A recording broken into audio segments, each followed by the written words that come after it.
Je suis content d'être avec vous ce soir, content qu'on est ensemble réunis autour du Saint-Livre. Je crois que c'est toujours un bon rendez-vous. Vous savez, il y a des bons rendez-vous. On peut se réjouir pour un anniversaire, un mariage. Ça va être des gâteaux, ça va être une festivité, une réjouissance. C'est bien. Mais quand on se réunit autour de la parole de Dieu, c'est mieux. La parole de Dieu est profitable, elle est vivante, elle est efficace.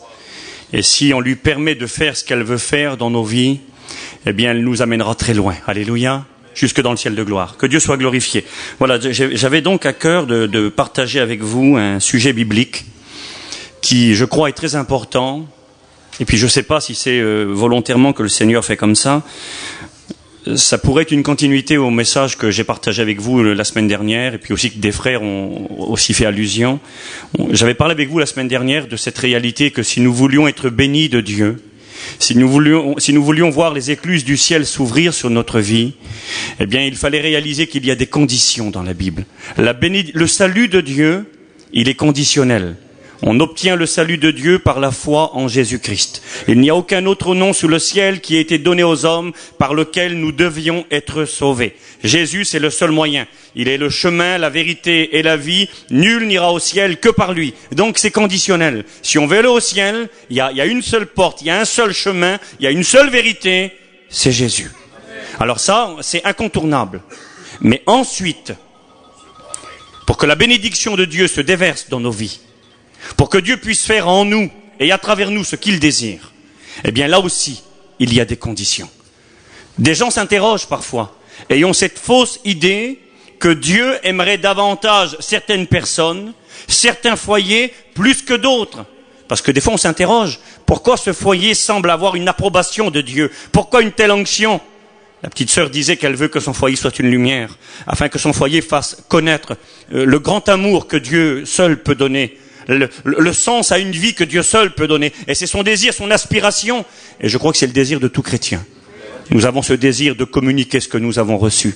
Mais pourquoi certains foyers communiquent davantage et pourquoi d'autres moins? Il est dit de Jean le Baptiste, Jésus dira, vous avez aimé vous réjouir une heure à sa lumière. Il semblerait qu'on aimait bien passer une heure dans sa présence. Jean le Baptiste communiquait quelque chose. Pourquoi lui communiquait quelque chose? Et pourquoi parfois d'autres ne communiquent rien? Eh bien, ce soir, nous allons essayer de voir ensemble encore une vérité biblique, un principe biblique, que si nous l'écoutons, nous le comprenons et le mettons dans notre cœur en disant à Dieu, Seigneur, rends-moi capable de vivre cette vérité de Dieu. Eh bien, si on fait une telle prière à Dieu, vous allez voir, ça va changer dans vos foyers, ça va changer dans vos vies, vous allez communiquer quelque chose. Vous savez, il y a un principe qui est très simple dans la Bible. Donc je vais tâcher, ma femme me dit toujours, Steve, t'es trop long dans les introductions. Donc je vais pas être trop long dans l'introduction, et je vais le faire rapidement. Mais je vous rappelle une vérité. C'est toute une prédication, mais je le rappelle brièvement. C'est un principe biblique aussi, ça. Eh bien,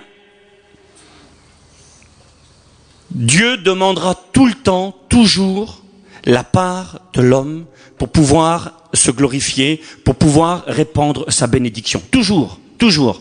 Et puis j'avais noté moi ce petit verset dans Jean 11, 40, lorsque le Christ va dire à cette famille, à cette femme, à cette sœur qui est dans le désarroi, dans le deuil, elle vient de perdre un être bien-aimé, elle est dans la peine profonde, son cœur est déchiré, des amis sont là pour la consoler, mais ne peuvent faire qu'un acte de présence.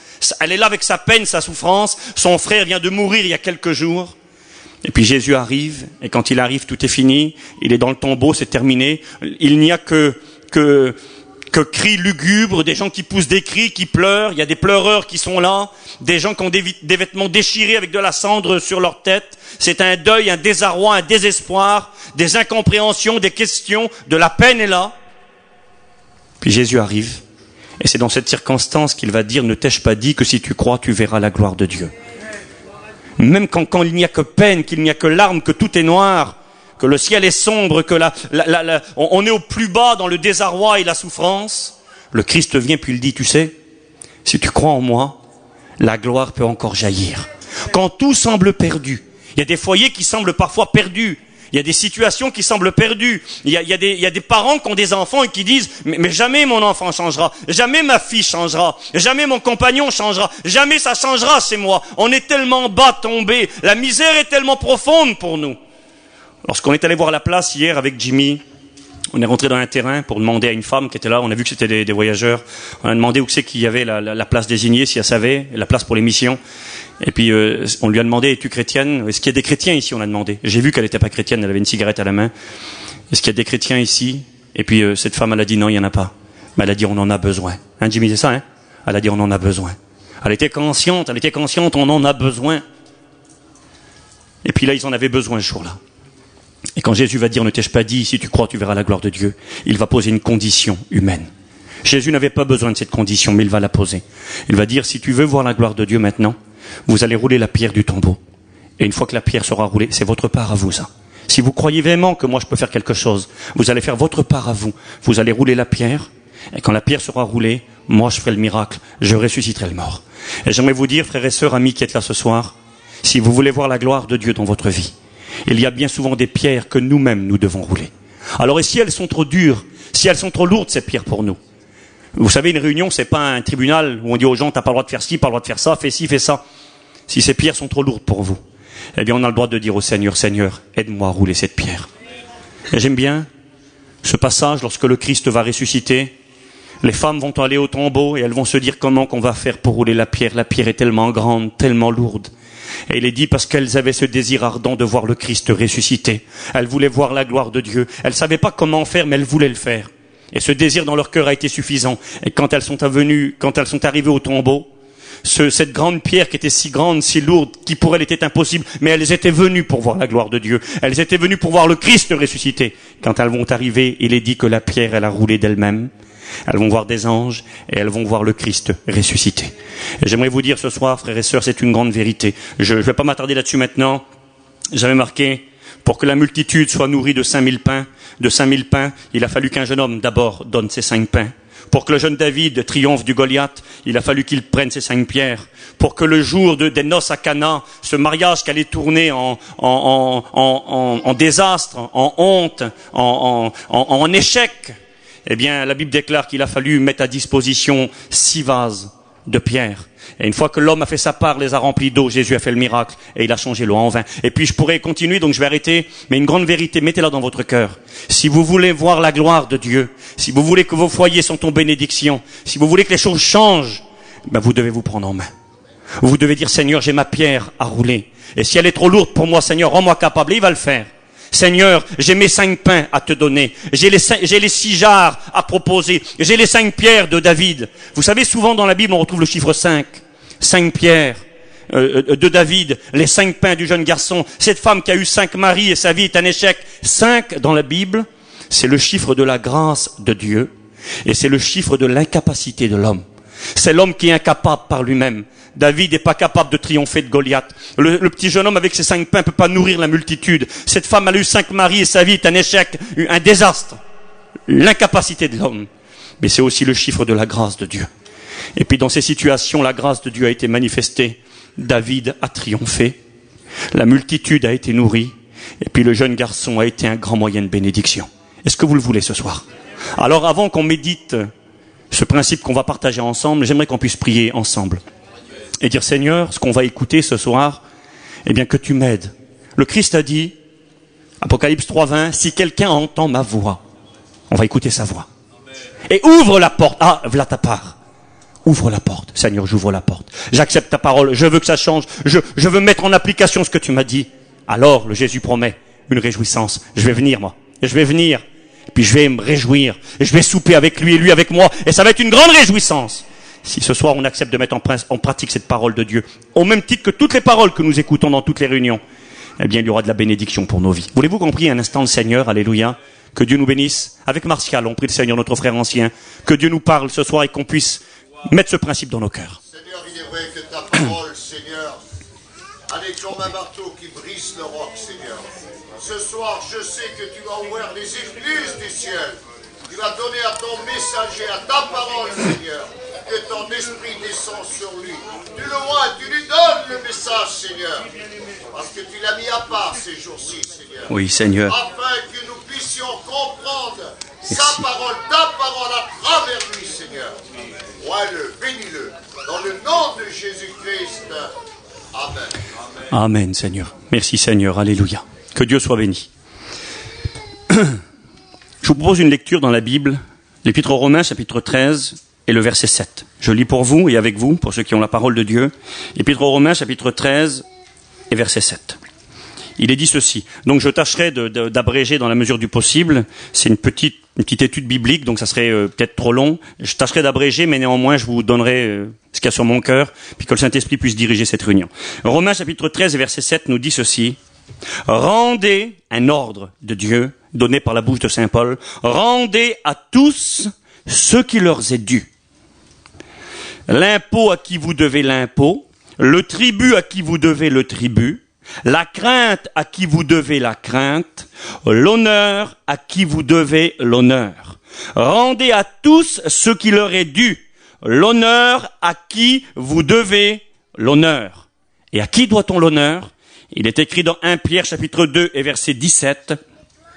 Honorez tout le monde, aimez les frères, craignez Dieu, honorez le roi. Et ce soir, je vais m'entretenir avec vous sur l'honneur. J'aimerais parler avec vous de l'honneur, d'honorer quelqu'un. Et en particulier, vu que c'est une réunion où on a un petit peu annoncé une réunion pour les foyers, j'aimerais vous parler en particulier ce soir de l'honneur au sein du foyer. L'honneur est un principe biblique que l'on retrouve au moins à 60 reprises dans la parole de Dieu. Dieu nous invite à honorer. Honorer tout le monde, honorer les rois, honorer les serviteurs de Dieu. Il est dit qu'il faut honorer les serviteurs de Dieu, les anciens, surtout ceux qui travaillent à la prédication d'un double honneur. Alors nous sommes appelés à honorer ceux qui nous entourent. Et si j'arrêterais là-dessus ce soir, vous pourriez dire, eh bien, oui, c'est intéressant, mais où c'est que tu vas en venir là-dessus? Qu'est-ce que ça nous apporte? Qu'est-ce que ça veut dire? Je crois que si je demanderais aux gens de venir ici nous expliquer, dis-moi qu'est-ce que ça veut dire honorer tout le monde, honorer sa femme, honorer ses enfants. Et je crois que bien des gens seraient embarrassés. Moi, le premier, je l'aurais été, jusqu'au moment où dans mon cœur, cette parole a résonné et puis Dieu m'a fait comprendre des principes de la parole de Dieu. Le mot honorer, qu'est-ce que ça veut dire? Qu'est-ce que ça veut dire honorer quelqu'un? Alors moi, j'ai pris un dictionnaire et puis dans mon esprit, ce qui venait, puis je vais vous lire un petit peu. Honorer quelqu'un ou quelque chose, c'est l'apprécier. C'est s'en réjouir, l'apprécier. L'apprécier à sa juste valeur. C'est honorer, c'est respecter quelqu'un. C'est reconnaître une qualité en le disant ou en le montrant. Il me gêne. C'est élever quelqu'un. Honorer quelqu'un, c'est être gentil avec. Honorer, c'est aussi remercier. C'est estimer. C'est dire du bien. C'est voir le bien, le bon. C'est bénir, c'est faire du bien. J'ai marqué un mot un peu français. Honorer quelqu'un, c'est user de déférence. Qu'est-ce que ça veut dire? User de déférence, c'est faire preuve de politesse et de respect à l'égard de ceux qui nous entourent. Donner de la valeur à quelqu'un, le lui témoigner, aimer en action et en vérité. Déshonorer, c'est quoi? C'est prendre quelqu'un pour rien, le déprécier, l'avilir, le mépriser, l'abaisser, le mettre sous ses pieds, réduire la personne à une action, à une erreur, haïr, salir, humilier, blesser, casser, tuer, calomnier. Pas rien, c'est ça déshonorer. C'est réduire à rien, salir, humilier, blesser, casser, tuer, calomnier, médire de, faire du mal, outrager, dévaloriser. Et j'ai même écrit, je crois, tuer quelqu'un. C'est pas rien le déshonneur. Et honorer. Et pourquoi je vous parle de cela? Parce que dans la parole de Dieu, le Christ a enseigné l'honneur. Et je vous donnerai quelques versets bibliques. Mais nous voyons en particulier un passage dans la vie du Christ où un manque d'honneur a été manifesté. C'est-à-dire, on n'a pas pris la personne à sa juste valeur. On l'a pris pour rien. On l'a abaissé, on l'a dévalorisé, on a parlé en mal contre cette personne. Il est dit dans l'évangile de Jean, chapitre 4 et verset 44, c'est un verset qui est cité lorsque Jésus va venir au sein de sa famille, au sein de sa patrie. Jésus va rentrer dans la synagogue où il avait grandi à Nazareth, il va lire la parole de Dieu, il va leur annoncer des choses extraordinaires. Il va leur dire, voilà, l'Esprit du Seigneur est sur moi, Il m'a oint pour annoncer une bonne nouvelle aux pauvres. Et puis il va dire, je suis venu pour guérir les cœurs brisés, proclamer aux captifs la délivrance. Je suis venu pour donner la vue aux aveugles. Je suis venu pour envoyer libres les opprimés. Quel beau programme! Et Jésus finit en disant, aujourd'hui, cette parole que vous venez d'entendre, elle est accomplie. Aujourd'hui, c'est possible. Celui qui a un cœur brisé, celui qui est captif, enchaîné, celui qui vit dans la peine, dans la souffrance, dans la honte, dans la misère. Aujourd'hui, c'est une année de grâce. Il est possible que ça change pour vous. Je suis moi, dira Jésus, le moyen de bénédiction pour vos vies. Et dans cette réunion, on aurait pu s'attendre à ce que le ciel s'ouvre. Imaginez un petit peu. Jésus lui-même qui prêche. C'est pas un homme, aussi grand soit-il. C'est pas un nom, c'est pas un orateur. C'est la parole faite chair qui prêche. C'est Jésus qui prêche. Est-ce que vous auriez aimé être là, vous? Non? Non, pas Jimmy. Il n'a pas aimé être là. Tu aurais aimé être là, Jimmy, non? Ouais, moi j'aurais bien aimé un petit coin sur le côté, puis écouter Jésus prêcher, lire les Écritures, commenter, et puis dire, écoutez, maintenant, aujourd'hui, là, eh bien, c'est possible. Et quand Jésus dit cela, il le dit pas comme ça, de but en blanc, il le dit, mais il l'a prouvé. Il a fait des multitudes de miracles. Avant qu'on arrive à l'évangile de Marc, chapitre 6, où Jésus parle de cela, il y a Marc 5, évidemment, Marc 4, Marc 3 et tout cela. Et quand vous lisez les chapitres précédents, eh bien, il est question du démon de Gadara qui est délivré. Il est question de la fille de Jairus qui ressuscite. Il est question de la femme malade depuis 12 ans qui est guérie. Il est dit que des multitudes de malades étaient guéris. Et quand ils vont arriver, quand Jésus va arriver dans cette petite synagogue de Nazareth, une petite bourgade, une 60aine de familles sont là, toute la synagogue elle est pleine, ils ont écouté dire ce que Jésus faisait, ils ont écouté parler des miracles extraordinaires qu'il faisait, et puis ils voudraient que Jésus fasse pareil au milieu d'eux, ils voudraient voir cette gloire. Jésus prêche, quelle belle réunion.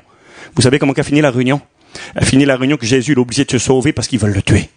Ils veulent le tuer. Et il est dit, c'est là que Jésus dira, Jean 4, 44, un prophète n'est pas honoré dans sa patrie. Et ce jour-là, parce qu'il y a eu un manque d'honneur à l'égard de Jésus, ce jour-là, le ciel s'est fermé. Il est dit, Jésus ne guérit là il est écrit, Jésus ne put rien faire dans ce lieu, à part qu'il guérit quelques malades. C'est pas mal déjà quelques malades guéris, mais Jésus n'aurait pas voulu guérir quelques malades ce jour-là. Il aurait voulu guérir tous les malades. Il aurait voulu vraiment manifester sa gloire au sein des siens. Il avait grandi à Nazareth. Il aimait les gens de Nazareth d'un amour particulier. Il y avait là sa famille forcément dans la chair, mais il y avait là ses amis. Jésus était le charpentier de Nazareth. Il avait grandi là, il connaissait tout le monde. Et il a vu dans leur cœur leur incrédulité. Et il a vu le déshonneur qu'ils ont manifesté à son égard. Le manque d'honneur, frères et sœurs, écoutez bien. Le manque d'honneur ferme le ciel de Dieu. Quand il y a du déshonneur dans une famille, quand il y a du déshonneur dans le cœur d'un chrétien, à l'égard de ceux qui l'entourent, quand il y a du déshonneur dans un foyer, le ciel se ferme et la gloire de Dieu ne peut pas se manifester. On écoute dire, comme là ça a été à Nazareth, ils vont lui dire, fais chez nous ce que nous avons entendu dire que tu fais ailleurs. Puis il y a des foyers peut-être comme ça parmi nous ce soir qui se disent, eh bien Seigneur, fais dans mon foyer ce que tu fais dans le foyer de lui là-bas. Regardez, elle a témoigné la fille à la réunion, il a témoigné le garçon à la réunion, il dit que tu bénis son foyer, il dit qu'il prospère en toi, il dit qu'il est heureux, il dit qu'il vit une paix extraordinaire. Ben, fais-le chez moi. Mais peut-être que chez toi il y a ce manque d'honneur à l'égard du Christ. Peut-être que chez toi il y a ce manque d'honneur à l'égard de ta compagne, à l'égard de ton compagnon. Alors, je vais avancer. Par rapport à l'honneur, il y a un verset que je vais citer maintenant. On va avancer quand même relativement vite. C'est dans la première épître de Pierre. J'aimerais lire avec vous. Dans 1 Pierre, chapitre 3, et verset 1er. Et on lira, on va pas lire jusqu'au verset 7, ça fait trop de lecture. Mais on va lire le verset 1er, verset 2 peut-être, oui. Et on lira ensuite le verset 7. Écoutez ce qu'il est écrit. 1 Pierre, chapitre 3, verset 1er, verset 6, verset 2, et verset 7. Je lis pour vous. Femme, alors vous allez dire, il revient avec ça. Non, je reviens pas avec ça. Mais je parle de l'honneur ce soir et vous allez voir. Écoutez. Femme, que chacune soit de même soumise à son mari, afin que si quelques-uns, c'est-à-dire les questions des maris là, n'obéissent pas à la parole, c'est-à-dire il parle à des femmes dont les maris ne sont pas chrétiens. Afin que si quelques-uns n'obéissent pas à la parole, ils soient gagnés sans parole par la conduite de leurs femmes, en voyant votre manière de vivre chaste et respectueuse. Et le mot respectueuse, j'ai regardé le terme, sa vraie signification. Il est bien traduit. Respectueux, ça veut dire ce que ça veut dire. User de respect à l'égard de quelqu'un. c'est parler en bien, c'est l'honorer, je l'ai dit tout à l'heure. Honorer quelqu'un, c'est le respecter. C'est user de déférence à son égard. Et le mot respectueux peut être traduit en voyant votre manière de vivre chaste et honorable. Chaste et honorante. Une femme qui honore son mari, selon les dires de l'apôtre Pierre, eh bien, pourra gagner son mari à Christ sans parole, uniquement en voyant sa manière de vivre qui honore son mari. Et c'est écrit, verset 7, écoutez bien, Marie, maintenant, montrez à votre tour de la sagesse dans vos rapports avec vos compagnes, comme avec un vase plus faible. Honorez-la, c'est écrit là. Honorez-la comme devant aussi hériter avec vous de la grâce de la vie, qu'il en soit ainsi, afin que rien ne vienne faire obstacle à vos prières. C'est écrit. Que rien ne vienne faire obstacle à vos prières. Il y a des prières qui ne seront jamais exaucées. Pas parce que Christ est limité, pas parce que Jésus ne peut pas parce que Jésus ne veut pas, mais à cause de nous qui laissons cette pierre qui est cet obstacle. Il est dit, afin que rien ne vienne faire obstacle à vos prières. Le manque d'honneur fait obstacle à la prière. Un foyer où est cultivé le déshonneur, et il y en a, on va le voir ensemble. Quand le déshonneur est cultivé, quand le mépris est cultivé, quand constamment ce n'est que rabais, paroles dures, blessantes, méchantes. Vous savez, je le dis à juste titre parce que c'est vrai. Il y a bien des foyers dits chrétiens. Si on avait la possibilité, puis on le désire pas forcément, mais si on avait la possibilité d'écouter ce qui se dit derrière les portes, les paroles que les femmes disent à leur mari. Il y en a qui se cachent pas, il y en a c'est au grand jour, il y en a qui se cachent. Ce qui se passe, la violence, la colère, la méchanceté, le mépris. Eh bien, on serait bien étonné de parfois, de certaines peut-être même de nos sœurs, qui dans nos réunions, excusez-moi, c'est des Sainte Sophie, Sainte Marie, le foulard jusqu'en bas des jambes, et puis ils prient extraordinaire. Mais dans le foyer, le manque d'honneur. Et on se dit, pourquoi ça change pas, c'est moi. Vous savez, j'ai prêché ce sujet une première fois cet hiver à Tarbes. Et tout le temps que je prêchais, je voyais une femme là-bas sur la droite, en larmes.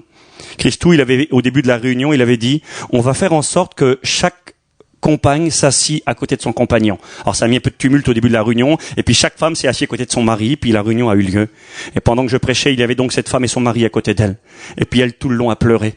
Alors lui, c'était le pas chrétien, et elle, c'était la chrétienne. Et j'ai dit, Seigneur, il se passe quelque chose dans la vie de cette femme. Et puis j'ai eu l'occasion de la voir 2-3 jours plus tard dans une autre réunion. Elle est venue, elle voulait me parler. Elle dit, mon frère, je voulais te parler. Elle dit, j'étais à la réunion quand t'as prêché l'autre soir. Je dis, oui, je t'ai vu. Je me souviens de toi. J'ai vu que tu pleurais beaucoup. Elle m'a dit, mon frère, c'est moi. Ce que tu as dit, c'est moi.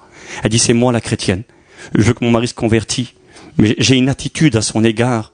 Je suis méchante. Je suis blessante. Je le prends pour rien. J'ai des paroles qui sont pas sensées, qui sont pas croyables.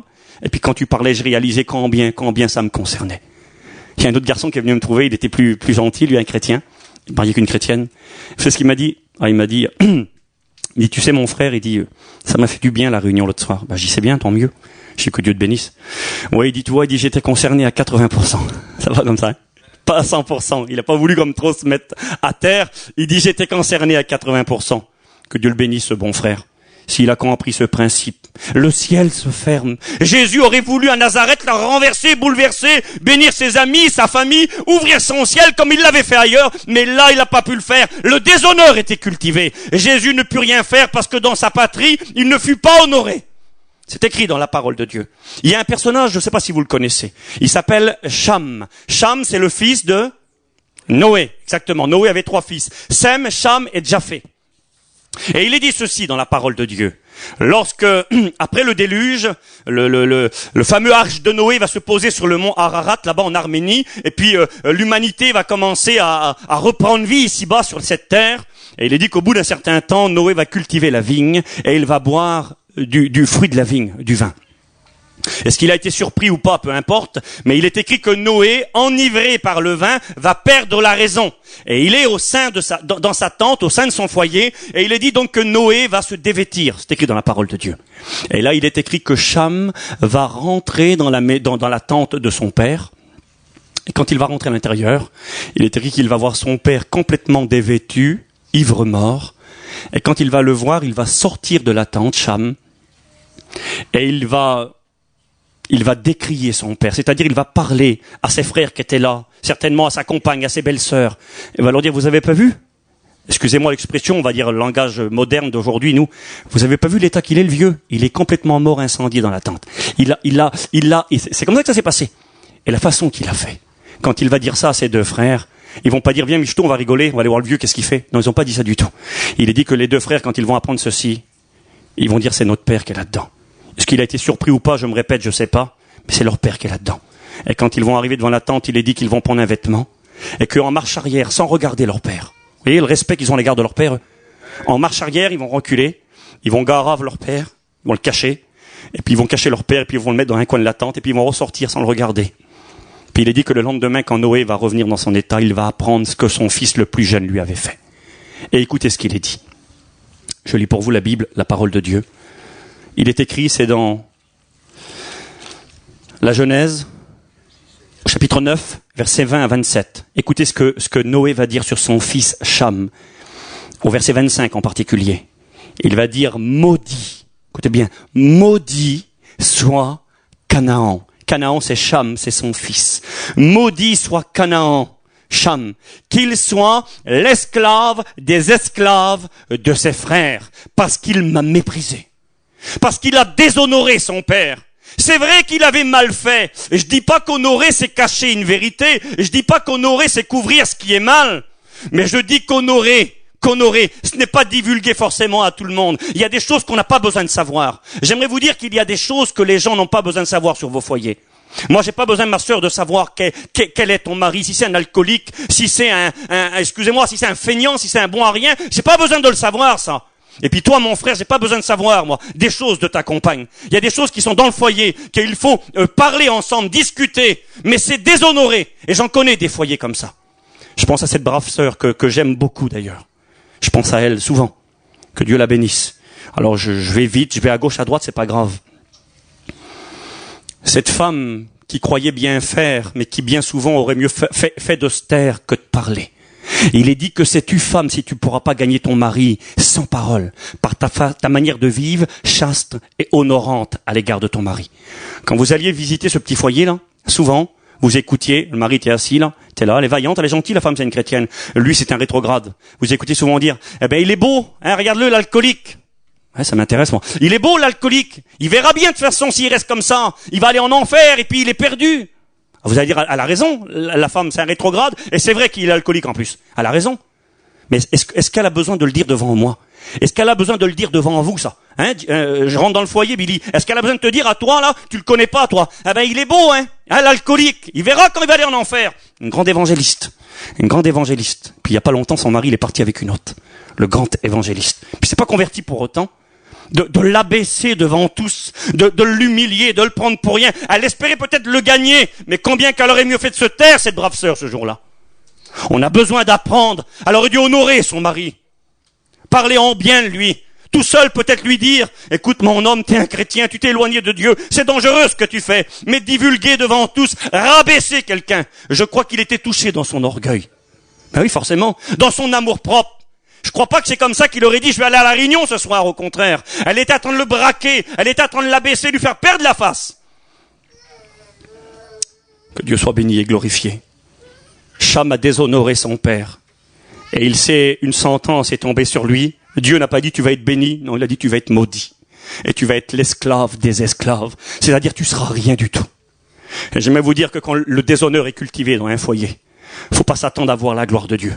Vous pourrez prier pendant 1000 ans pour votre compagnon, pour vos enfants. Vous pourrez prier pour votre vie. Vous n'allez pas fructifier en Dieu. Parce que dans votre bouche, il est dit que d'une même source ne peut pas sortir de l'eau douce et de l'eau amère. J'ai noté ce petit verset là. Il est écrit dans Jérémie chapitre 18 et verset 18. Il est dit, venez, tuons-le. Avec quoi? Avec un fusil? Avec une kalachnikov? Avec quoi? Venez, tuons-le. Avec nos langues.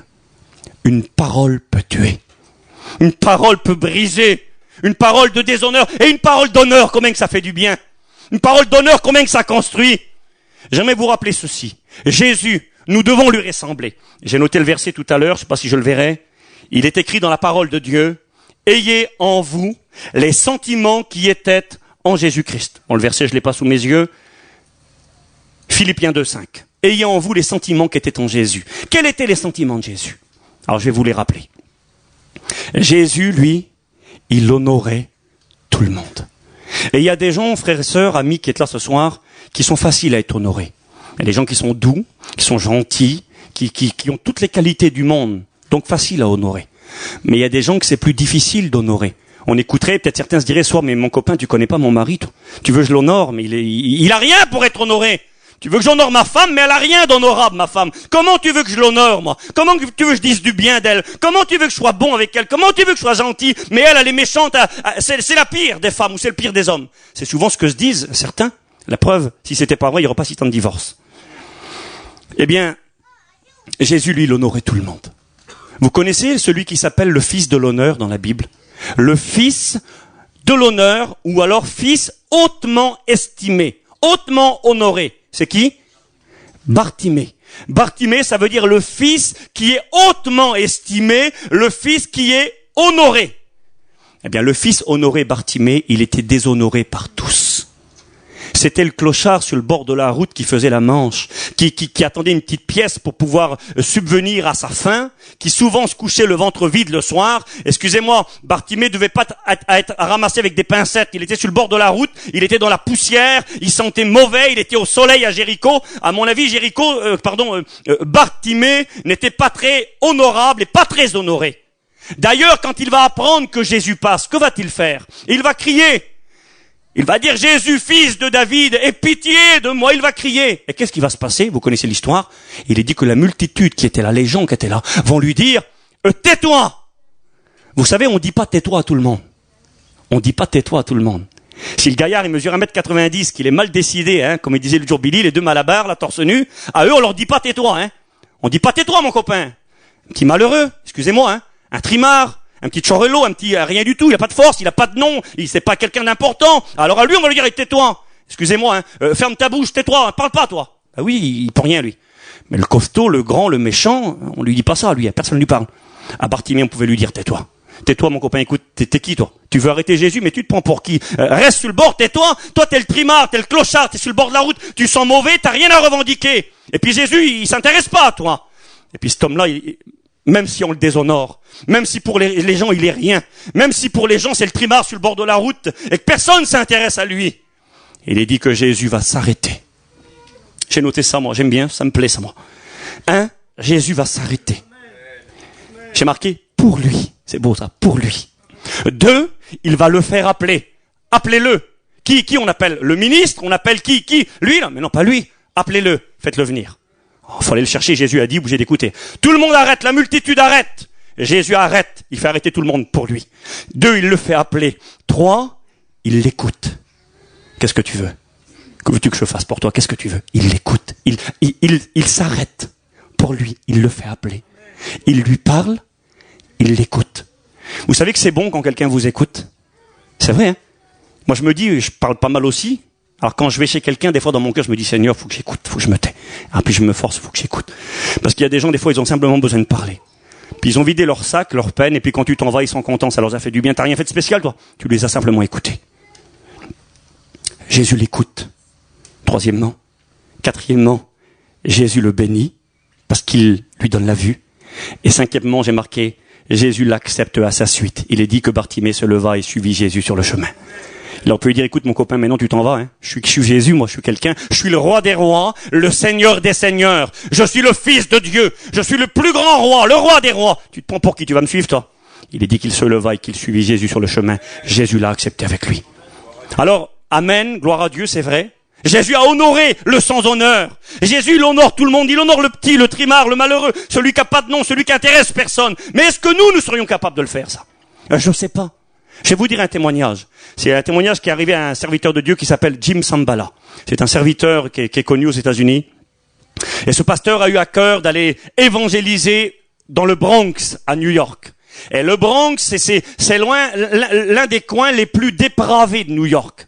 Où vivent la drogue, les drogués, la prostitution, la saleté, le péché dans tout le sens du terme. C'est ça le Bronx.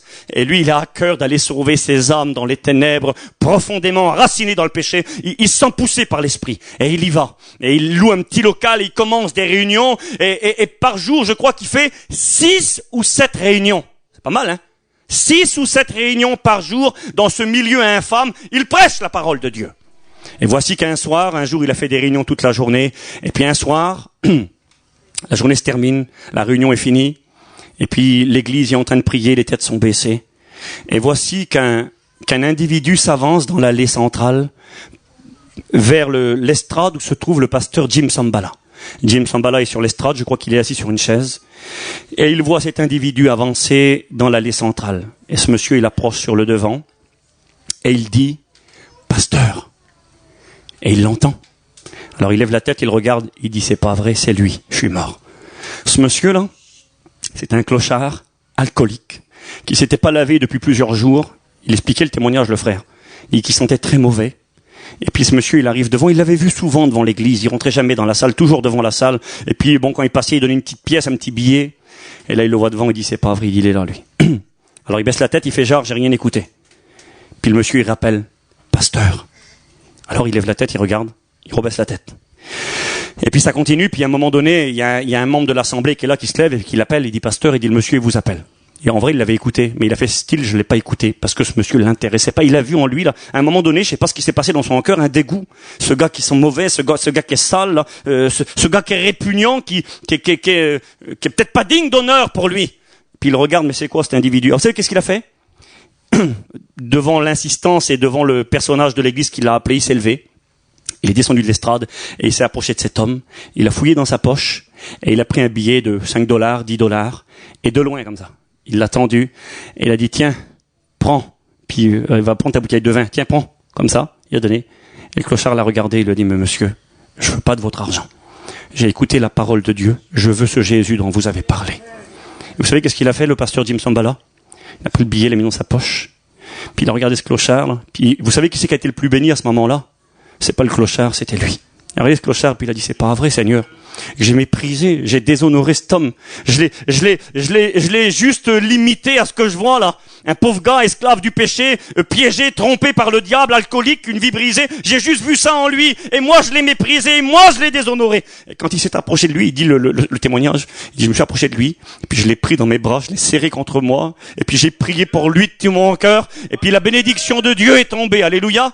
Alors, gloire à Dieu, oui, gloire à Dieu. Mais est-ce que moi, je l'aurais fait? Je suis pas sûr. Je crois que si ce fameux clochard, il serait là ce soir. Je crois que si Bartimée l'aveugle serait là ce soir. Je crois qu'il y aurait un grand rond libre là. Parce qu'il sent bon celui-là, qu'est-ce qu'il a? Regarde le Garadjouk, regarde le clochard, qu'est-ce qu'il laisse en rentrer le monde? C'est vrai? Quelle attitude aurions-nous à son égard? Alors je veux fermer la parenthèse.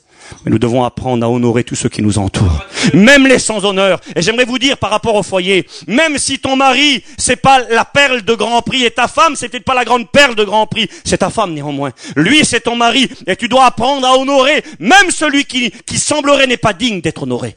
Nous devons apprendre à cultiver cela. Il est écrit dans la parole de Dieu, dans Proverbes chapitre 14, et verset 1er, il est dit, la femme sage bâtit sa maison, et la femme insensée, la folle, dit la traduction Hostie, la folle la renverse de ses propres mains. Et puis ce verset, il est beau, il est intéressant, il est dit que c'est la femme sage qui bâtit sa maison. Si c'est moi qui avais écrit ce verset, j'aurais pas mis ça. J'aurais marqué l'homme, oui, l'homme sage bâtit sa maison. Oui, c'est moi l'homme, Yaralo. C'est moi qui bâtis, c'est moi le chef du foyer, là. C'est moi qui commande, c'est moi qui mène la barque, c'est moi. Non, le Seigneur, il dit pas c'est toi, il dit c'est ta femme. La femme sage va bâtir son foyer, mais la folle va la détruire de ses propres mains. Je vous dis un petit témoignage. Une réunion, le frère prêche la parole de Dieu, et puis à la fin de la réunion, comme ça se fait parfois, une sœur vient trouver le prédicateur, et elle lui dit, mon frère, j'aimerais que tu pries pour mon foyer. Mon mari n'est pas chrétien. Puis tu vois, moi je suis une femme sage. Je construis mon foyer, je prie, je viens à l'église, je suis une chrétienne. Je voudrais que mon mari se convertisse. Est-ce que tu pourras prier pour lui? Oui, d'accord, pas de problème. Et puis, ils se sont poussés dans la discussion, ce frère, là, ce serviteur de Dieu a parlé avec cette femme, il parle avec elle. Il lui dit, comment il s'appelle ton mari? Moi, je le fais des fois quand quelqu'un me dit, tu prieras pour moi ou pour un tel. Je dis, comment il s'appelle? Parce que des fois, avec un nom, c'est plus facile de dire béni un tel, un tel. Comment il s'appelle ton mari? Et puis elle lui dit le nom. Alors, je vous dis un nom. Je sais plus, comment il s'appelle. François. C'est bien comme ça? D'accord. Comment il s'appelle? François. D'accord, voilà. Puis il lui dit, et vous, ma sœur, comment vous l'appelez, votre mari? Comment vous, au quotidien, chez vous, comment vous l'appelez? Est-ce qu'il y a un petit mot gentil dans votre foyer que vous appelez votre mari? Elle regarde. Bah, lui dit non. Bah, elle dit, il s'appelle François, puis moi je l'appelle François. D'accord. Il y a rien. Non. Puis qu'est-ce qu'il aime bien manger, votre mari? Est-ce que vous avez l'habitude de lui faire des bons petits plats, ce qu'il aime bien? Écoutez voir, elle demande la prière pour son mari qui est pas chrétien. Et lui, il dit, qu'est-ce qu'il mange, votre mari? Qu'est-ce qu'il aime bien? Alors elle regarde. Elle dit, pasteur, elle dit, je crois que vous n'avez pas compris là. Je vous demande de prier pour mon mari, puis vous me demandez qu'est-ce qu'il mange, mon mari? Qu'est-ce qu'il y a? Non, elle dit, je veux savoir, qu'est-ce qu'il aime? Qu'est-ce que vous lui faites à manger à votre mari? Et la réponse est de brave sœur. Mais écoutez, pasteur, mon mari, il mange ce que je lui fais à manger. Voilà. Je lui fais des pâtes, il mange des pâtes. Je lui fais des frites, il mange des frites. Il fait ce que je lui donne, c'est tout. Puis vous lui faites jamais un petit plat qu'il aime bien. Elle dit, écoutez, pasteur, vous avez rien compris, quoi. Elle dit, c'est lui le problème. C'est lui qui est pas chrétien. Moi, j'ai pas de problème. Et le pasteur, il a discerné rapidement que cette brave sœur, qui était si spirituelle et qui voulait voir la conversion de son mari, elle était peut-être pas si spirituelle et si bonne que ça. Il a dit, écoutez, ma sœur, il faudrait peut-être que vous changez. Vous allez rentrer chez vous, et vous allez appeler votre mari, et puis vous allez lui demander qu'est-ce qu'il veut manger. Elle s'est mise en furie. Elle a dit, vous êtes fou. Puis elle est partie en colère. Puis elle est rentrée chez elle. Et quand elle est rentrée chez elle, peut-être le lendemain, je sais pas, ou le surlendemain, peu importe, elle a réfléchi à ce que le pasteur lui avait dit.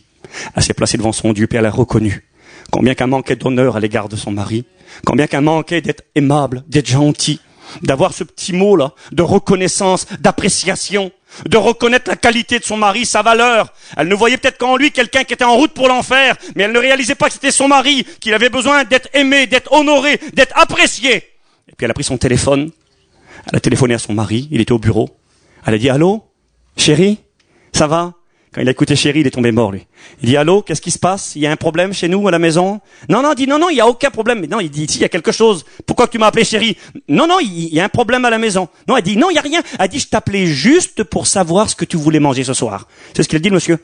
Et il a dit, écoute, j'arrive tout de suite. Il a été voir son patron, il a dit, écoutez, faut que je rentre à la maison, il y a un problème, ma femme, ça va pas du tout. Il y a un gros problème, elle vient de me téléphoner. Elle lui a pas lancé une guerre, elle lui a juste demandé ce qu'il voulait manger. Il était mort, lui.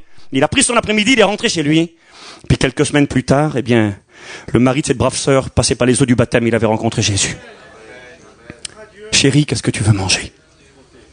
Ce petit mot gentil, là, d'honneur, d'apprécier, de valoriser, de dire à son compagne, à son compagnon, écoute, je sais pas moi. J'ai un copain, ils connaissent les frères, il s'appelle Caïn. Caïn, lui, il dit que voilà, un homme c'est un dur quoi dans le foyer.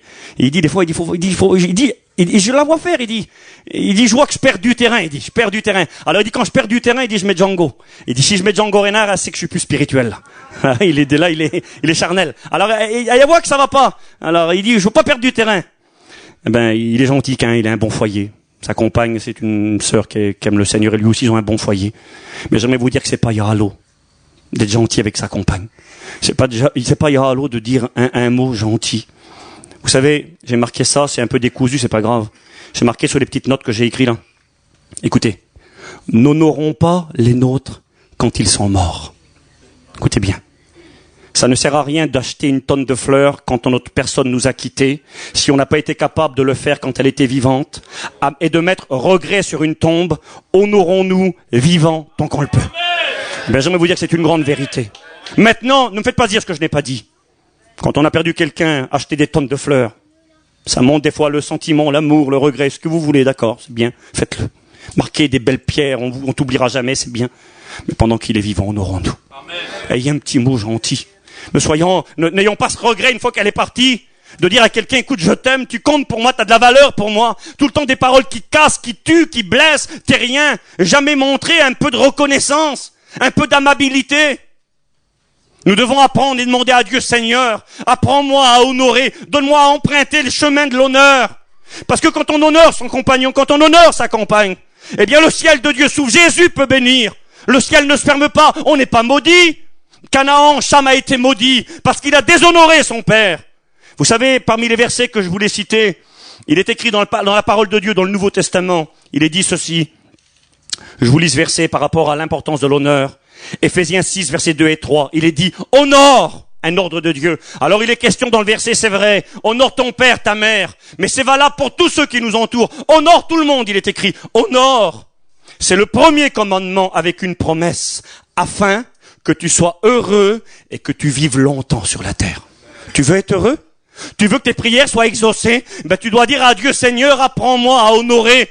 Apprends-moi à dire du bien. Apprends-moi à respecter. J'ai marqué, il faut cultiver l'honneur. Chercher l'intérêt de l'autre. Le regarder comme plus grand. L'aimer. L'apprécier. L'élever. Le respecter. Dire du bien. Être poli avec.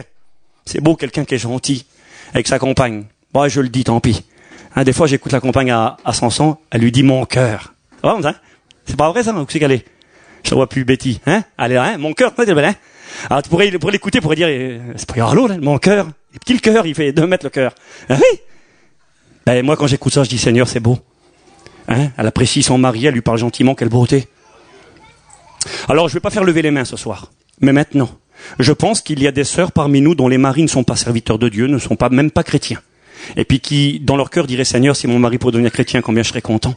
Vous savez, quand on a trouvé le salut de Dieu, c'est ce qu'on désire le plus pour ceux qui nous entourent. Parce que c'est le plus important.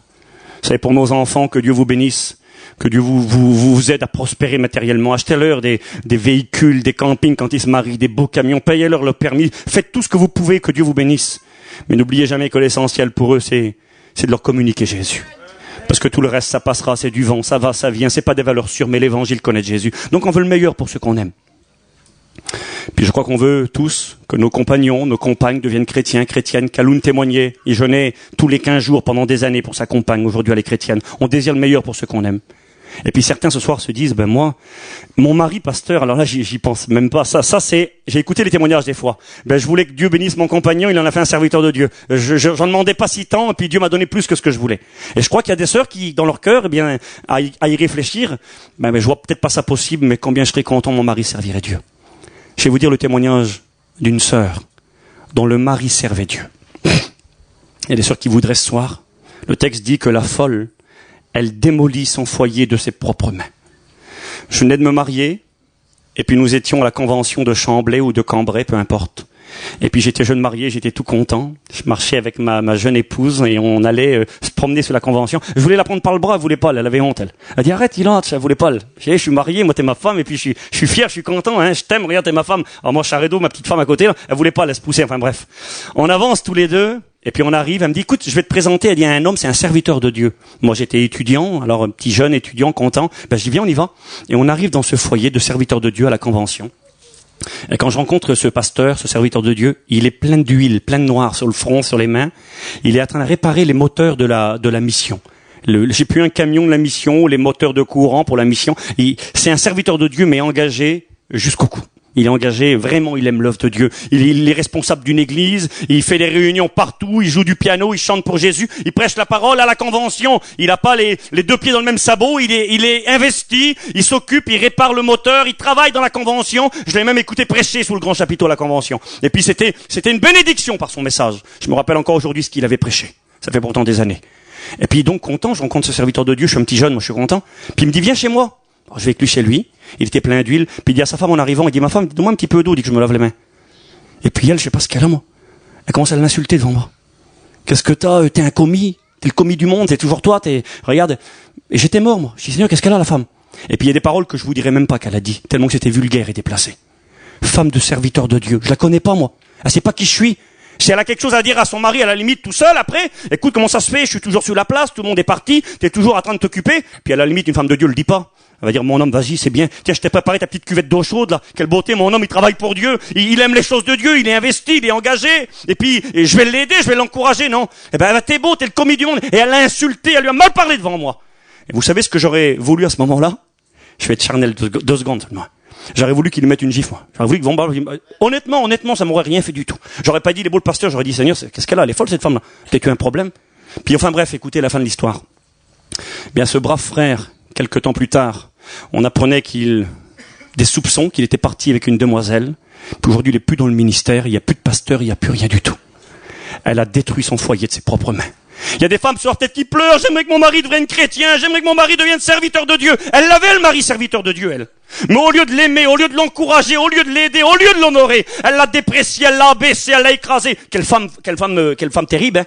Pas peut-être qu'elle se prenait terrible. Je vais le dire quand même, voilà. Son mari, c'était un raclot, son mari. Ah, c'est peut-être pour ça. Alors c'est un raclot, alors moi je suis une manouche, moi. Je le prends pour rien, je le mets sous mes pieds. Ah, c'est bien, c'est une manouche, mais maintenant c'est une manouche toute seule. Et puis son mari, il est parti, puis aujourd'hui il est plus serviteur de Dieu. Elle a cassé son foyer de ses propres mains. Elle l'a déshonoré, elle l'a méprisé, elle l'a cassé, elle l'a abaissé. au lieu de l'aider. L'importance de l'honneur dans un foyer. Alors vous allez me dire, mais moi je suis pas comme ça, je suis pas à ce point-là. Nous devons veiller sur notre cœur. Et nous devons demander à Dieu ce soir et dire, Seigneur, viens m'apprendre à honorer. Viens m'apprendre à dire du bien. Viens m'apprendre à apprécier. Je vous partagerai un petit témoignage ou deux, puis je finirai, je serai pas trop long. Ce soir, j'ai noté des petits témoignages qui, je crois, sont importants. Je me rappelle ce témoignage-là. Un serviteur pareil fait une réunion, puis à la fin de la réunion, il y a une sœur qui vient en larmes, elle est brisée, son cœur est brisé. Puis elle lui dit, mon frère, à des journées que tu pries pour mon foyer, parce que ça va vraiment plus, j'en peux plus, mon mari il est dur, il est méchant, il nous fait du mal, il bat les enfants, on n'a jamais rien chez nous, tout est cassé, puis c'est la misère, j'en peux plus, je suis au bout du rouleau, je suis sur le point d'abandonner le Seigneur. Alors le frère Zinda, il est touché, c'est pas lui. Puis il s'approche de la sœur, puis il essaie de lui donner quelques petits mots d'encouragement, il prie pour elle. Puis il dit, ma sœur, je m'excuse, moi je suis pasteur que de passage ici, je suis pas de là, moi. Je dois m'en aller. Bah écoute, alors il réfléchit, il dit, comment je vais faire, la petite sœur, là, elle est tellement embarrassée, je peux pas la laisser toute seule, faut que je trouve quelqu'un pour l'aider. Et puis il pense en un instant. Quand il était arrivé à la gare ou à l'aéroport, je me rappelle plus, quand il est arrivé à la gare ou à l'aéroport, il y a un frère de l'église qui est venu le chercher. Un homme.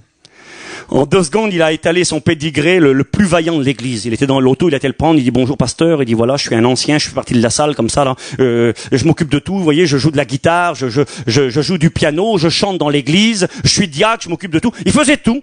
C'était l'indispensable de l'église. Il faisait tout. Il met les chaises, il chante, il joue de la guitare, il est diacre, il fait tout. Puis un gars zélé en 2 secondes, je suis responsable du comité, je fais ci, je fais ça. Puis il était un peu impressionné, le pasteur, il dit maman, il dit quel gaillard, il est vraiment vaillant, il aime le Seigneur celui-là. Il est vraiment investi. Puis donc à la fin de la réunion, il pense quand cette femme lui explique toute sa misère là, puis qu'elle lui dit qu'elle en peut plus, qu'elle est sur le point d'abandonner, décourager. Ben il dit écoute ma sœur, il dit moi j'ai personne, je suis pas d'ici, mais je connais quelqu'un pour vous. Quelqu'un qui est vaillant, qui aime Dieu, qui aime l'œuvre de Dieu, puis il va pouvoir vous aider. Puis il l'appelle. Ben, il dit, tiens, lève-la. Il arrive juste. Il dit, lui, il va pouvoir vous aider. Et quand elle le regarde, elle dit, lui. Ben, elle dit, c'est lui, mon mari. C'est lui qui est en train de me tuer. C'est lui qui tue mes enfants. C'est lui qui est en train de me tuer dans ma vie spirituelle. C'est lui qui est en train de me briser. Alors, je dis ça pourquoi ce soir? Je dis ça pour qu'on réalise et qu'on comprenne. Soyez vaillants pour les choses de Dieu. Montez le chapiteau, mettez l'eau, mettez le robinet, ramassez les papiers. Faites tout ce qu'il y a à faire dans l'œuvre de Dieu. Mais dans vos foyers, dans vos familles, si vous voulez voir cette gloire, cette approbation, cette bénédiction de Dieu, vous devez demander à Dieu et dire ce soir, Seigneur, apprends-moi à honorer. Apprends-moi à dire du bien. Apprends-moi à apprécier. Je vous donne un petit témoignage biblique dans la parole de Dieu. J'aurais fini à 10h, donc j'aurais prêché 55 minutes. Ça n'aura pas été trop long. Mais dans l'Ancien Testament, vous connaissez Abigail, Abigail ou Abigail aussi parfois. On trouve ça dans 1 Samuel au chapitre 25. Et Abigail, elle est mariée avec un monsieur qui s'appelle Nabal. Je ne sais pas s'il y en a parmi nous ce soir qui s'appelle Nabal. Il y en a qui s'appellent peut-être pas Nabal, mais qui sont peut-être comme lui. Il est dit de lui que Nabal était riche. Alors forcément, elle, quand elle l'a vu, jeune fille, il est riche, il a des moyens. Alors je ne sais pas si elle a succombé devant sa richesse, mais toujours est-il qu'elle va se marier avec cet homme, Nabal. Et là, il est dit de lui, dans la parole de Dieu, que Nabal, il est écrit, 1 Samuel 25, verset 3, il est dit d'elle, Abigail était une femme de bon sens. Elle était belle de figure, mais son homme était dur et méchant. Il descendait de Caleb. Ça veut dire qu'il avait au-dessous de lui un père, un grand-père qui était un homme de Dieu extraordinaire. Mais lui, excusez-moi, je vais prendre le terme à Jimmy, c'était une carne. Il était dur et il était méchant. Il est dit de lui un peu plus loin, il est écrit ceci, je lis pour vous la Bible. C'est écrit. Alors où est-ce qu'il est décrit encore ce monsieur-là? Enfin, il est dit de lui qu'il était très méchant et qu'on n'osait pas lui parler. C'est écrit dans la parole de Dieu. On n'osait même pas lui parler tellement que cet homme, il était dur et qu'il faisait peur. Et voici que le roi David va venir trouver cet homme par le biais de ses messagers. Il va envoyer des messagers, 10 jeunes garçons, 10 jeunes hommes, et dire à Nabal, Nabal, on a protégé tes troupeaux. C'était un berger, il avait plein de moutons, plein de brebis. On a protégé tes troupeaux dans le désert. Grâce à nous, t'as rien perdu. On a été une bénédiction pour toi. Et aujourd'hui, tu te réjouis. Eh bien, on voudrait que tu nous fasses participer à cette réjouissance. Je vais vite finir maintenant. Écoutez-moi, quelques secondes. Et puis là, Nabal regarde ces jeunes hommes. C'est David qui les envoie. Et ils viennent au nom du roi David. David était connu. Il est dit que l'on disait de lui. Saül a tué 1000 hommes, David en a tué 10 000. David avait une grande renommée. C'était le gendre du roi, c'était le prince d'Israël. Et puis, David fait amener donc ces 10 jeunes hommes vers Nabal pour demander un peu de nourriture, pour se réjouir avec eux. Il leur avait été en bénédiction. Et il est écrit dans la parole de Dieu que Nabal va refuser. Il va dire, mais qui est David? Je le connais pas, moi. Qui est cet homme? Il n'aura rien, il veut profiter de mes affaires, je lui donnerai rien. Et puis les serviteurs s'en vont. Ils viennent trouver David. Ils disent, David, voilà comment nous a parlé Nabal. C'est un homme méchant, c'est un homme dur. Il nous a méprisés. Il a dit qu'il n'y aura rien pour toi. David va dire à ses hommes, 400 hommes, il va leur dire, mettez votre épée à votre côté. Allons dans la maison de Nabal, et demain, il n'y aura plus personne. On va tout détruire chez Nabal. Et puis là, il est dit qu'un serviteur de Nabal va venir trouver sa maîtresse, Abigail. Il va venir vers elle et lui dire, Abigail, David a envoyé des serviteurs pour parler à notre maître. David a été bon pour nous. Grâce à lui, nous sommes là aujourd'hui. Grâce à lui, nous avons prospéré. Grâce à lui, nous avons une protection. Il était venu pour demander un petit peu de nourriture, et notre maître, qui est dur et méchant, l'a renvoyé. Et il est dit que Abigail va apprendre cela. Et puis vous savez qu'est-ce qu'il fait Nabal une fois qu'il a renvoyé les serviteurs de David? Il est dit qu'il va commencer à boire, jusqu'à s'enivrer complètement. Il est complètement sous. Il est dit qu'il avait le cœur dans la joie. Alors imaginez le mari. Il est méchant, il est dur, on peut pas lui parler, et en plus c'est un alcoolique. Il a toutes les qualités, ce mari-là. Et c'est son mari à elle, ça. C'est comme ça dans la parole de Dieu. C'est son mari à elle. Il a aucune qualité. Et elle, quand elle apprend cela, vous savez qu'est-ce qu'elle fait? Elle vient pas voir son mari. Il est dit qu'elle va préparer de la nourriture, préparer du pain, préparer des masses de figues, des masses de raisins secs. Elle va préparer plein de nourriture. Elle va le mettre sur le dos des ânes qui étaient là, et elle va aller à la rencontre de David. David, il arrive avec ses soldats, avec l'épée au côté, pour ravager, pour tuer. Et puis elle va à la rencontre du roi David. Et quand elle voit le roi David arriver, il est écrit dans la parole de Dieu qu'elle va se mettre à genoux par terre, se prosterner devant lui, puis elle va commencer à lui dire, je te demande pardon. Elle n'a rien fait, elle. Je te demande pardon. David dit, pourquoi tu me demandes pardon? Bien voilà. J'ai pas su, je t'ai pas vu venir, j'ai pas vu tes messagers. Je suis la femme de Nabal que tu viens pour détruire. Je demande ta grâce, je te demande pardon au nom de mon mari. Il est insensé. Nabal, ça veut dire le fou. L'insensé, le fou, c'est ce qu'il était, son mari. Il était fou, insensé, méchant, dur, cruel. Vous pouvez pas lui parler, alcoolique en plus. Et puis elle a dit, mon mari, il est comme l'indique son nom, il est insensé. Puis je te demande pardon, je t'ai apporté de la nourriture. S'il te plaît, ne nous fais aucun mal. Écoutez, je finis. Puis elle retourne chez elle. Et quand il est écrit que quand elle arrive chez elle, dans la Bible, c'est marqué, Abigail arriva auprès de Nabal, et voici, il faisait dans sa maison un festin, comme un festin de roi. Il avait le cœur joyeux. Il était complètement dans l'ivresse. C'est là. Il est écrit, elle ne lui dit aucune chose, petite ou grande, jusqu'à la lumière du matin. Elle aurait pu arriver et faire un scandale. Elle aurait pu arriver puis dire, t'es beau Nabal, t'es malin. Regarde ce que t'as fait, mon alcoolique, là. On a failli se faire tuer à cause de toi. Il est venu avec ses soldats, on aurait pu être massacré à cause de... Elle aurait pu faire un scandale. Ah oui. À cause de lui, là. Les gens, ils venaient pour les tuer, tout ravager. Regarde ce que t'as fait. Il est dit il est écrit, elle ne lui dit aucune chose, petite ou grande, jusqu'à la lumière du matin. Elle a rien dit. Elle s'est tue. Elle s'est confiée en Dieu. Et le lendemain matin, quand il est revenu un peu à lui-même, elle lui a parlé. Il est dit qu'elle lui a raconté. Elle n'a pas dit qu'elle a crié au secours. Elle dit, tu sais, Nabal, hier, ce que tu as fait, David était venu, il allait détruire notre foyer, nous allions tous périr. Tu as mal agi.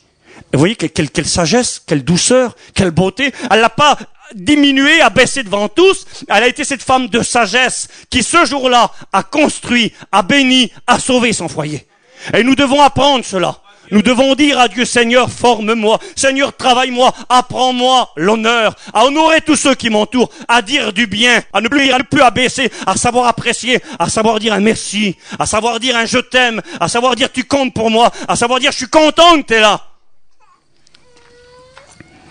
Je vais finir maintenant. Que Dieu soit béni. J'avais plein de témoignages que j'avais marqués. Je ne sais pas si je vous en parle. Je vous en dis un dernier, puis on va prier le Seigneur. C'est un témoignage qui m'a béni beaucoup. Écoutez ce petit témoignage. C'est un homme, ça, il est enseignant dans une école biblique. Je crois que c'est aux États-Unis ou au Canada, peu importe. Il est enseignant dans une école biblique, il enseigne. Et son rêve à lui, c'est un homme qui s'est dévoué toute sa vie pour la parole de Dieu, pour l'étude, pour enseigner les futurs serviteurs de Dieu. Toute sa vie, il s'est engagé dans cette voie-là. Puis cet homme, il est avancé en âge. Je ne sais pas quel âge il a, il est avancé en âge.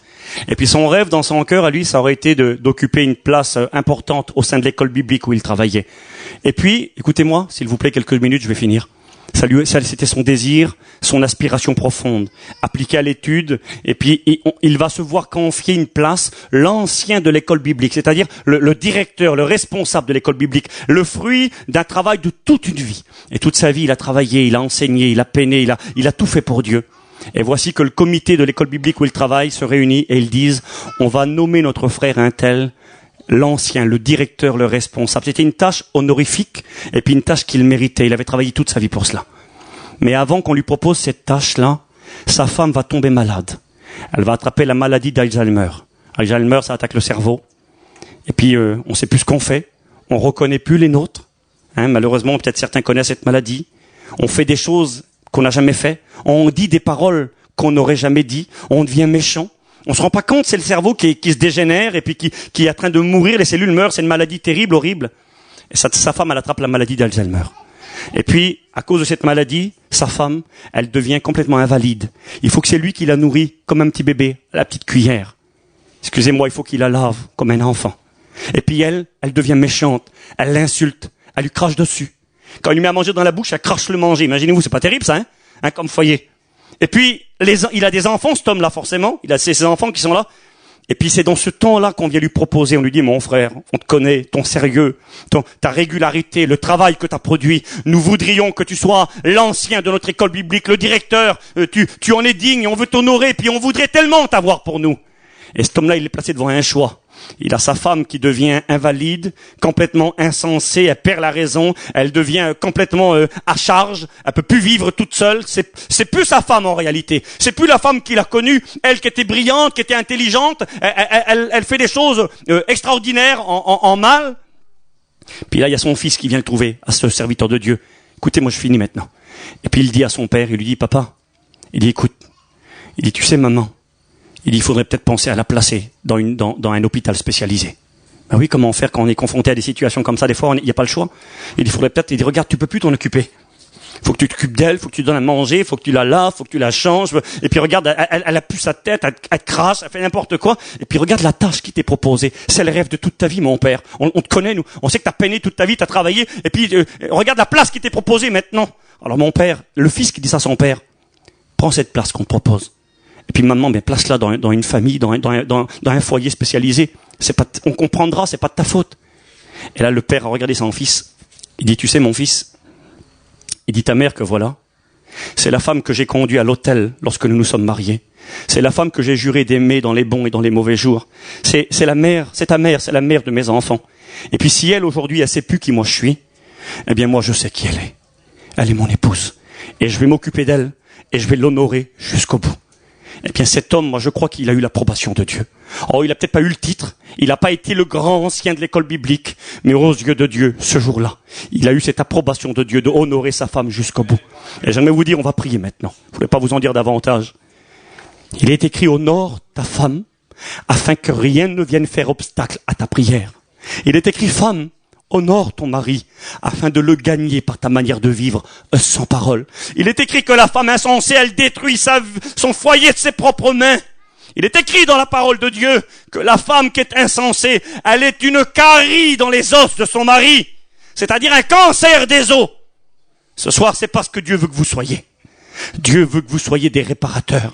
Dieu veut que vous soyez des moyens de bénédiction. Et si ce soir, tu voudrais dire à Dieu, Seigneur, je vais rouler la pierre du déshonneur. Je vais apprendre à honorer, même si lui ne m'honore pas, même si lui est dur, même s'il est méchant. Abigail l'a fait. Et parce qu'elle a fait ce jour-là, elle a sauvé son foyer. Tu veux sauver ton foyer, ma sœur. Tu veux l'approbation, tu veux la bénédiction, tu veux être heureux, tu veux être heureuse. Choisis le chemin de l'honneur. Honore ton époux, aide-le, aime-le, parle-en bien de lui, apprécie-le, dis-lui qu'il compte pour toi. Je l'ai dit tout à l'heure, honore-le pas quand tout sera fini, quand la mort sera là. Honore-le durant de son vivant. Et si on le fait, frères et sœurs, je le dis devant Dieu, le ciel va s'ouvrir. Les foyers vont briller d'une lumière extraordinaire. Les inconvertis vont venir. La sœur disait tout à l'heure, je veux que mon foyer soit une lumière. Ton foyer va être une lumière. Si tu choisis d'aimer, d'honorer ton compagnon. Il est dit que si deux s'accordent sur la terre, eh bien Jésus exaucera les prières. Le deux s'accorde, c'est déjà le foyer. Si dans le foyer il y a cet accord, il y a cet honneur mutuel qui est partagé, le ciel s'ouvrira. Prions le Seigneur. Seigneur, nous sommes devant toi ce soir. Et nous avons besoin d'être à ton école. Besoin d'avoir en nous les sentiments qui étaient en Jésus-Christ. On veut pas être des destructeurs. On veut pas détruire nos foyers de nos propres mains. On veut de ces hommes, ces femmes sages qui construisent leur foyer, qui communiquent la bénédiction à leurs enfants, qui communiquent la bénédiction à ceux qui les entourent. Nous ne voulons pas qu'il y ait ces pierres qui empêchent l'action de Dieu de se manifester. La pierre du déshonneur, Seigneur, donne-moi à parler en bien de ma compagne. Donne-moi à l'apprécier, donne-moi à l'encourager, donne-moi à l'aider, donne-moi à être gentil avec, Seigneur. C'est vrai. Dans nos foyers, on montre notre vrai visage. On peut jouer un rôle dans une réunion. Mais ma femme sait qui je suis. Et moi, je sais qui elle est. Seigneur, on ne peut pas jouer de rôle. Tu connais tout, toi. On ne peut pas porter un masque ce soir. Qu'il n'y ait pas parmi nous des Ananias et des Saphiras qui jouent un rôle. Mais nous voulons être authentiques, Seigneur. Viens peut-être façonner nos vies. Ta parole déclare que si on manque de sagesse, qu'on peut te la demander, que tu vas nous la donner simplement. Seigneur, ce soir, accorde-nous de la sagesse, de la douceur, de la gentillesse, de la bonté, pour que ta gloire se manifeste dans nos vies. Seigneur, je te loue. Je te loue au nom de Jésus. Je te loue, Seigneur.